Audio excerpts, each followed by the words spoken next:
대형마트와 백화점에 대한 방역 패스 효력을 두고 같은 날 법원에서는 정지와 유지라는 정반대의 결과가 나왔습니다. 방역 패스 효력을 정지할 긴급한 필요가 있는지, 공익에 중대한 영향을 주는지에 대한 재판부의 판단이 엇갈렸습니다.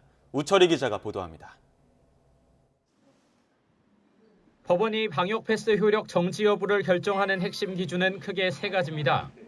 방역 패스로 인해 회복하기 어려운 손해가 발생하는지와 손해가 있다면 사전에 예방할 긴급한 필요가 있는지, 그리고 방역 패스 효력을 정지할 경우 공익에 중대한 영향을 미칠 우려가 있는지입니다.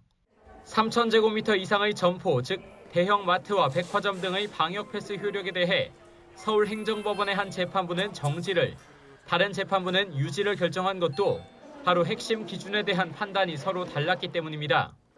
먼저 두 재판부는 모두 생활 필수시설의 출입 자체를 통제하는 건 국민 일반에 회복하기 어려운 손해를 발생시킬 염려가 인정된다고 봤습니다.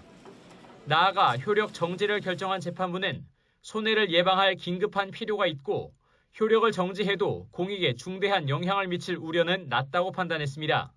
생활 필수시설 출입 통제는 지나치게 과도한 제한인데다가 대형마트와 백화점은 음식 섭취를 위해 마스크를 벗는 식당과 카페보다는 위험도가 상대적으로 낮다는 이유를 들었습니다. 반면 효력 유지를 결정한 재판부는 효력을 정지할 긴급한 필요가 있다고 보기 어려운 동시에 방역 패스를 통해 공익을 옹호할 필요가 있다고 판단했습니다. 확진자가 연일 3,000명이 넘는 중대 위기가 지속하는 상황에서 효력을 정지하면 공익에 중대한 영향을 미칠 우려가 있다는 겁니다. 더구나 방역 패스 적용 대상이 아닌 소형 점포나 전통시장, 또 온라인을 통한 물품 구매도 가능하다고 덧붙였습니다.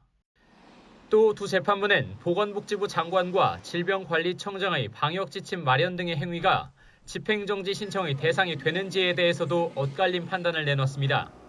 같은 법원에서 사실상 같은 내용에 대해 정반대의 결정을 내려 혼란을 야기한 가운데 다른 방역 패스 효력 정지 신청과 이어질 취소 본안 소송에서는 어떤 결과가 나올지 더욱 주목됩니다. YTN 우철입니다.